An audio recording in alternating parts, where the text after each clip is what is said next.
Good evening and welcome to BronxTalk. The Northwest Bronx Community and Clergy Coalition has taken the lead in redeveloping the Kingsbridge Armory since the 1990s.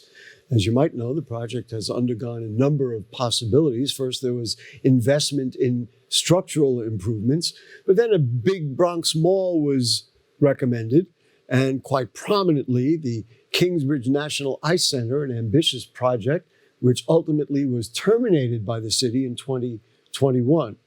So at that point, NWBCC went back to the drawing board, brought in many participants, and just this week released its report. That is this report, Our Armory, the Kingsbridge Armory Report. Tonight we'll have an inside look at that report and get into how this will lead to what will eventually be developed in the long abandoned but historic and majestic Kingsbridge Armory that many people think is the largest armory in the world. So please join me in welcoming the Executive Director of NWBCC, Sandra Lobo. Nice to see you with us. Thank you for inviting me. And their lead Kingsbridge Armory organizer, he's got a lot to say. It's Juan Nuñez. Nice to see you, Mr. Nuñez. Thank you for having me. Ms. Lobo, let's just start with you. What was the process after KNIC, which was the Kingsbridge National Ice Center, was turned down by the city? What and why did you engage in to get to the point where it took a while, but they got this report? Yeah, so after we heard that the KNIC was terminated by the city, we went into action to think about what are the next steps in order to ensure that the redevelopment of the Kingsbridge Armory would be for our community. And so we gathered our community members and revisited the values and principles for the project from last time, and then identify are these still relevant? Are they still valid? And what's missing in today's context? Through the program, we're going to review what those principles are. A number of sessions. I attended either one or two of them. Mm-hmm. Do you know how many? How many sessions? Count too many to name? Too many to name. Dozens.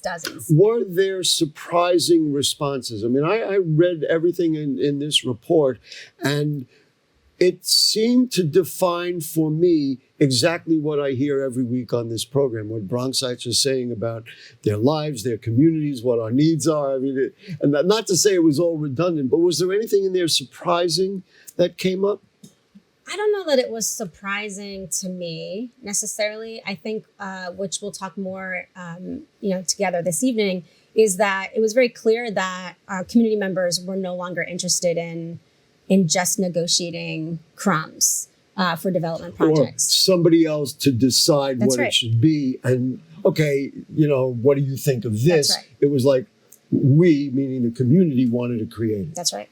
Mr. Nuñez, you've been the lead organizer for this. Can I assume there was enthusiasm from the community? Yes. Like when you talked to people, they were like, wow, we can really have our say? Well, there was enthusiasm. There was also kind of like, well, we've been here before. What's going to be different this time? And it was my job to really, first of all, update them, because a lot of folks weren't aware of what was happening with the Armory. People kind of lost touch and weren't aware that they were going to build these ice skating rinks, because after so many years, nothing really happened. So it was really my job to get folks up to date as to like, this is happening now. This is an important project. You need to be involved. And so as much as listening, it was a matter of providing hard information, yes, which is partially what we do here as well. When you look back in the history of it, the Community Benefits Agreement that was crafted along with community organizations over the Kingsbridge National Ice Center, that was a pretty good document. We covered it extensively here, and it was really the first time that I recall, and many people recalled, that, wow, some of the values that we value are going to be in there. One of the things that it's relatively little thing compared to a lot of it, was no sugary drinks sold, so that the people involved in it were concerned about the health of our children, and one of the fundamental things. Was that a guide for you and in looking at how we're going to develop this? Do you see another CBA in the works? I just wanted to compare it to that.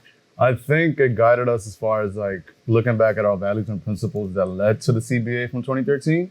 So we took a lot of the values from back in 2013 and applied it to the relaunch of the campaign in 2022. Do we foresee a point where there might have to be might have to sign another CBA? Perhaps. We're not sure yet. We don't know that answer to that.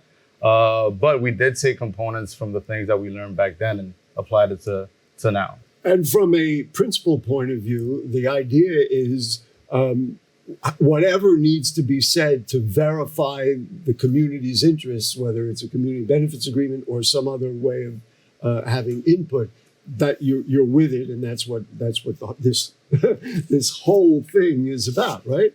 Yeah, I mean, it's a little bit different this time. I think one of the things we realized is that the community benefits, though it was, like you said, something historic and unprecedented in the history of the Bronx, but also like we're back to square one now. So what are the things that we need to do differently compared to 2013? As hard as it is to look at the 1990s when you started the dialogue, and now here we are having the same conversation that we've had on this program. This, to me, Ms. Lobo, I thought was probably as healthy a process for the community, aside from the Armory, to get people together and actually talk about all the things which we're going to get to. Don't go away. Right? It was good for the community. I mean, you got input from people. People came out. It was a reason to kind of coalesce, so to speak. Absolutely. I think often communities are not invested in a way to proactively plan. It's often reactive responses of how do we rectify, how do we protect and defend against outside forces. For us, this time we want to proactively think about what are our needs, what are our assets, what can we leverage, what are the opportunities. And so that was a different approach. One of the things, of course, we're always interested in Bronx people and how we feel about a lot of different things. One of the things I thought was interesting in the report was mentioned that this same process was used in Portland, Oregon, Roxbury, Massachusetts, Cleveland, Ohio, South Bend, Indiana, Chapel Hill, North Carolina, one of the communities in Spain, and Crenshaw in Los Angeles. Did you specifically look at those communities and how they did it, or did you kind of realize after the fact, oh, wow, we did it the same way? Like, was that instructional for you? Absolutely. So I want to make the distinction that it was not necessarily or not just the engagement process, but rather at the core of the projects that you named is community ownership. And so I think a big piece that's different this time is that folks don't want to just negotiate what the benefits might be for the community, but we as the community want to be the developers of the project. And so those projects that you listed are projects that are successful examples of how you embed community ownership, how you embed collective ownership. I really hope that people watching this in other parts of the Bronx will say, oh, maybe we can kind of learn something from this, because I think it's as healthy a dialogue as we could have. We put up a list of all of the shared values and principles, and I want to just review them. So we'll just go one at a time. The first one is local hiring, training, and living wages. Now, the whole idea of a living wage was brought up during the big box mall concept. Then Borough President Ruben Diaz Jr. fought and got a living wage bill passed. How do you see it? Well, let's start on that one. Yeah, that feels very essential to the development project, because we want to ensure that whatever happens in the development includes local folks. If you look at the report, we talk about what the local AMI is, which is around $38,000. If we're committed to keeping our residents in their homes, we have to invest in their employment. We have to invest in their workforce development and training. And so local hire, workforce development, training, living wage is essential. It gets tricky with unions because they have obviously workers that come from other places. And then I remember it from the dialogue over the filtration plant, was that, well, we've got to get people trained. And then they spent 4 years trying to train people and all the work was being done. So this is one of the things that's going to have to be worked out. You certainly want union jobs for Bronx people. And certainly if we're buying materials and all that kind of stuff. All right, so let's get that list back up there. I guess the second one, local procurement, is similar, right? Juan, what do you, the whole idea is to buy Bronx, right? Right. We want to make sure that a lot of times when people come to the Bronx and they shop in the Bronx, the money leaves the borough, right? How do we ensure that money stays in the Bronx? How do we make sure that we develop worker co-ops inside of the Armory where people could actually generate generational wealth for folks in their family and their community? But a lot of times when people go and shop at Target, that money goes straight to somewhere else. Yeah, somewhere, yeah. So how do we ensure that the money stays within the Bronx and the Bronx residents? Fascinating that you mentioned that. That is, as I understand, the busiest Target, on the East Coast, and yet we're in, the poorest county in the state. Trying to balance that out. All right, the next one was fascinating to me, and that is environmental sustainability. I don't know who wants to talk about that. We're talking about an old structure. As I understand, there's asbestos in there. I mean, that's going to all have to be dealt with. That's a financial thing and a big, heavy thing. You want to just talk about environmental? How would the development of the Armory assist us in environmental sustainability? It's 100 degrees out there today. Mm-hmm. So, in the last plan, in the community benefits agreement, there was actually one of the most robust sections was environmental sustainability, really talking about a green action plan. How do we think about how we're, what kind of energy are we using to use in that massive building, right? I think that's a very, I just want to highlight that point. That's a very important point. So you say, environmental sustainability, we're not, I guess, building a garden there or putting up trees, but the energy used and how it's used rather than be something that's going to draw on, I'm presuming, fossil fuels. Absolutely. So renewables, and also thinking about, we actually believe that this environmental sustainability, and this is one of the recommendations that we have, can also be community assets, right? So how do we create community-owned solar that is helping to bring energy into space? There's microgrids. There's actually examples of that right at the Bronx Zoo has a microgrid that gives energy and brings it back into to sustain their energy use. The solar farm concept is growing. I think that a lot of projects are trying to find solar farms that have enough generational power to generate something. But that would be something, I guess, in the dialogue. The next one I thought is real interesting, which is collective governments with accountability structures. You want to, Mr. Nuñez, talk about, collective governance is one thing, accountability is another. And again, having sat in this seat for many, many years, we wrestle with that all the time in the Bronx. Well, we just want to make sure that the community is involved in every step of the way in this development project, and that we have a say as to what goes inside throughout, and that elected officials and the EDC are transparent throughout the process, and that no decision is made without community input or without community understanding of what's going on. And I'm assuming you both believe that because you have done this project and you've engaged so many people, unlike other times where you call a meeting and nobody shows up, it's not going to be difficult to get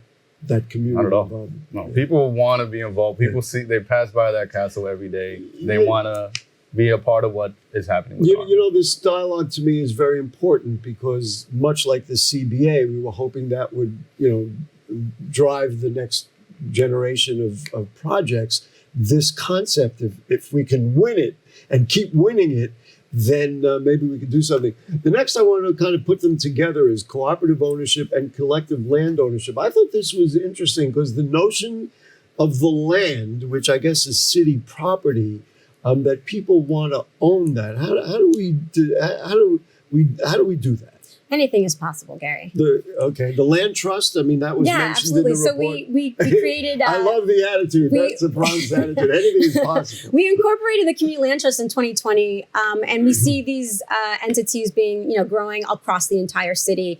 We believe that those who own the land actually are critical to ensuring the future of a development project. So for us, they're deeply connected. Cooperative ownership for us is how do we think about the development project that goes inside and how can that be supporting, developing, incubating, and maintaining collective enterprises. So worker-owned cooperatives is an example. We see, the Bronx specifically has one of the largest worker-owned cooperatives in the country, right? Cooperative Home Care Associates is a cooperative, and it's successful, it's growing. How do we create and support more entities like that where instead of me just getting a wage, I actually have decision-making and I share in the revenue and the profit of the business?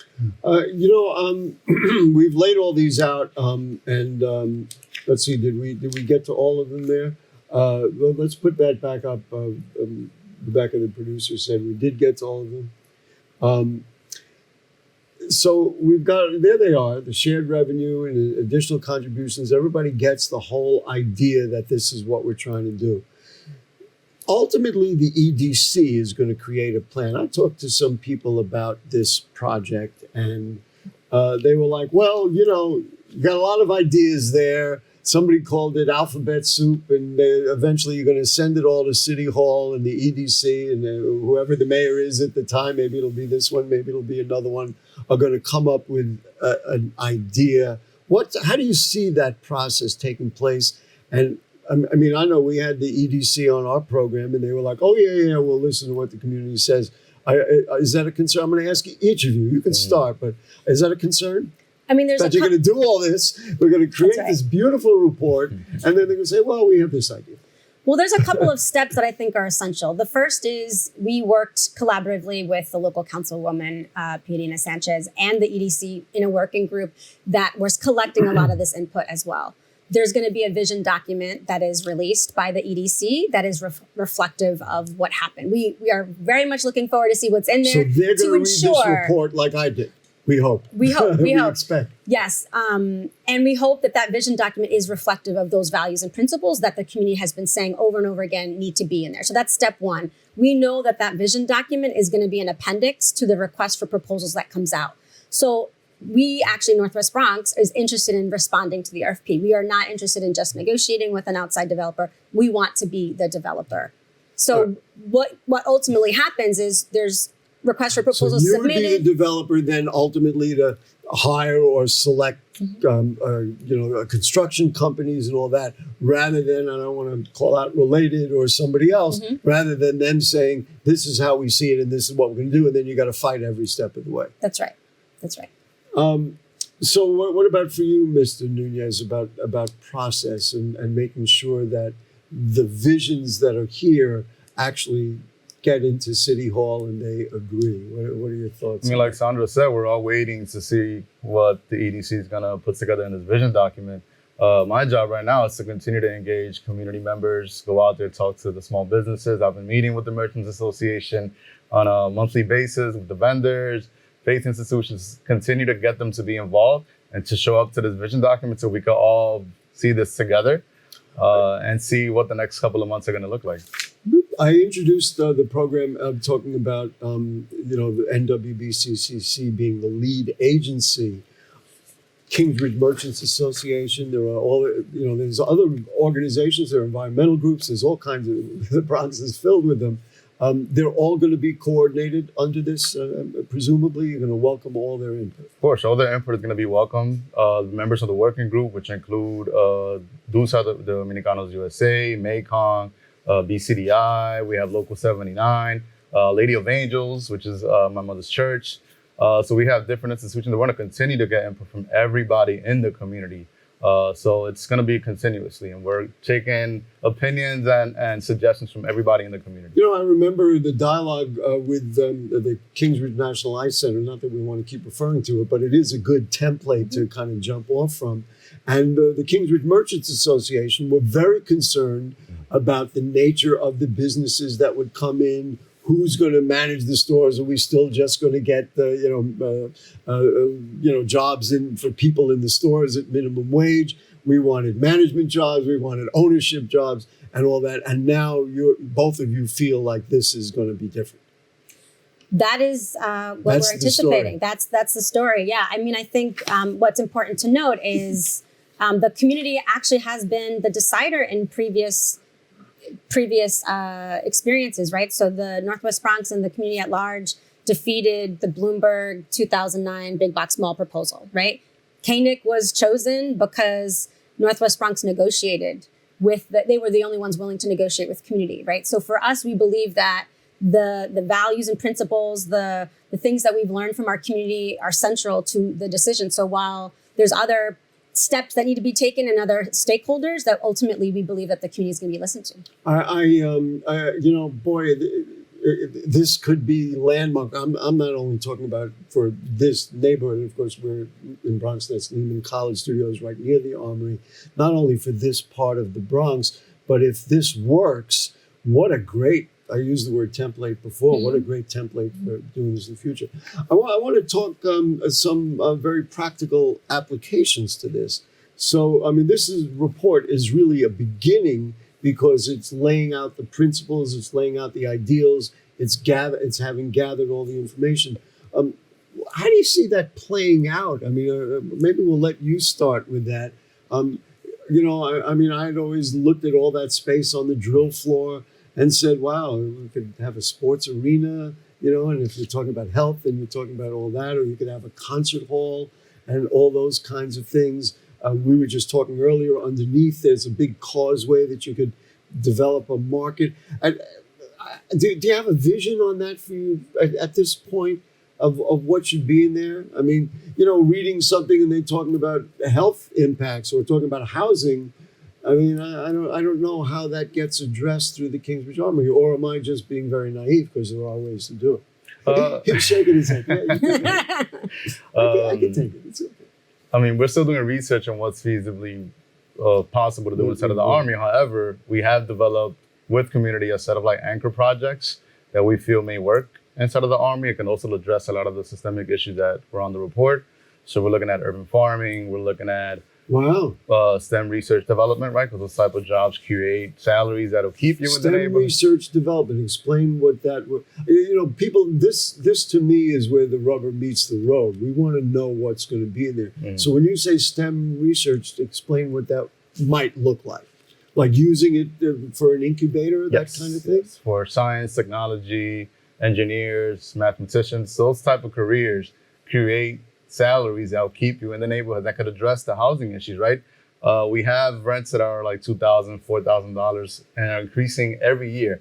How can we pay people enough to be able to afford those rents? Aside from just building affordable housing, when you build affordable housing in the community and you set a minimum income of like $45,000, that eliminates folks from the community to be able to apply for that. So what kind of careers would actually allow for folks in the community to afford those type of rents? And then you would put development organizations in there, yes, or studios or whatever it would take to do it. We have schools. We have the education mile. So we have schools already there. We have students that perhaps after they graduate, or maybe students that aren't able to graduate for whatever reason, then they can go into the Armory and go and learn about STEM research and maybe develop a career and stay in the community. And that's what we're talking about, keeping the money in the Bronx, keeping the talent in the Bronx too.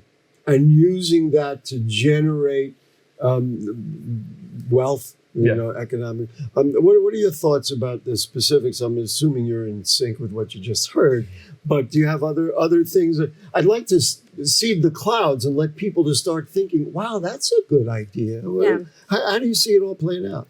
So, I mean, we have 5 project areas that we're doing feasibility studies for right now. And that came out of the hundreds of ideas that came from the community. And those are the ones that, we believe could be financially feasible, but also reflect the values and principles in the community. Once we understand more about what is feasible, we've heard many times from EDC, from local elected officials, it has to be financially feasible. Absolutely. That building is huge. You know that. You know how massive it is. It's incredible. And then there's remediation. No one invested in that building in a really long time. And then imagine the maintenance of a building that large, right? So the anchor project or projects that go in there have to generate enough revenue to sustain all that, and also to support other complementary programming that people want in the community. People talked about, are there any spaces for elders? Are there any spaces for young people? Those won't be necessarily revenue generating, but if we identify anchor projects that generate enough revenue to sustain them, then that's possible. You had mentioned to me before the program that there were partners in this and you wanted to do a little shout out for them. So now you have a chance, other than the Northwest Bronx Community and Clergy Coalition, who do we got to shout out to? Hello. Sure. I mean, well, the report we wanted to name, we worked with Neighborhoods Now initiative, which was started by the Van Allen Institute. And they actually first reached out to us during the pandemic. They were working in communities that were the most impacted by the pandemic. Kingsbridge was one of them. And they came to us. And when we were in the midst of learning about the Kingsbridge Armory, they did a needs assessment of a mile around the Armory. We also worked with the Pratt Graduate School of Urban Planning, and they did an existing conditions report about Community Board 7. So that's really critical information, not just for us, not just for this process, but for local stakeholders to understand what the community needs and how we might proceed together. I'll tell you, the report is very interesting. Mr. Nuñez, how can people get a hold of it, or what do they got to? I guess they can go right to your website. Go to the website. They can check it out there. We have also QR codes that we'll be handing out to community members. You brought a couple of pages a couple of flyers there too. You can reach out to me directly. Email me, juan.nuñez@northwestbronx.org. We're going to be translating the reports into different languages to be able to provide it for different folks around the community so they can take in what we've researched. So, yeah. Okay, I'm going to ask you, and then I'll ask you, what's next for you? Like, now that you've done this, and aside from spreading the word and doing what you did today, let people see what it is, what is next for you, and what on this project? Well, we're going to continue over the next 2 months to share this information with community members, kind of delve into what the facts are, and talking about the recommendations. So they're really continuing to provide learning tools for the community so they can be prepared for the final workshop, which is going to be the vision document. So it's really gearing our folks up to be prepared for what that workshop is going to look like and what the next months and years are going to look like. And you could have further workshops. It could be anything. For you? We've already started to pull together a development team. What does it look like for us to be the developer of the Kingsbridge Armory? So we have a team that's made up of folks from across the country that some of the projects you named earlier, who have experience in this, who can center development with community and community ownership. So we're very excited about that. Tremendous. Listen, Sandra Lobo, thank you so much for joining us. Congratulations on everything that you've been doing. This is, it's wonderful for what it is, but I'm hoping that it begins to be a lesson plan for other Bronx communities to say how we can do it. And then, of course, if it becomes successful, which we're expecting, then we'll have a project. We'll be able to develop our communities, and people will have a template on how to do it. Juan Nuñez, thank you so much for everything you do. Sandra Lobo. Thank you. I know I don't have to tell you to keep on because that's what she does. And that's it, folks. We thank our producer is Rebecca Hemmick. Our director is Nick Marrero. Cast of thousands work with us here in the studio. Next week, we're going to talk to some assembly members and maybe bring this up. I don't know. We'll see. And we'll see you then. Good night.